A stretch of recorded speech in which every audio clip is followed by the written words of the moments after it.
এ দেখো ফ্রেন্ডস কি বানাচ্ছি মোমো। দেখো মোমো কি করে কেমন করে বানাচ্ছি।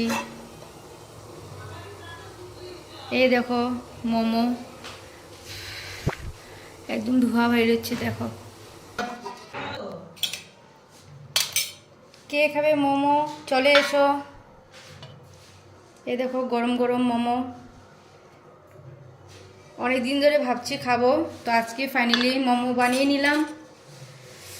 একদম ভেজ মোমো, শুধু আদা দিয়েছি আর বাঁধাকপি। সেই ঠিক আছে, চলো আগে দিয়ে আসি। Very nice. Wow. সাথে সস নিয়ে নিচ্ছি। এ দেখো ঘরে বানিয়েছি হোমমেড মোমো। এই দেখো, দেখতেই পাচ্ছ তোমরা। তো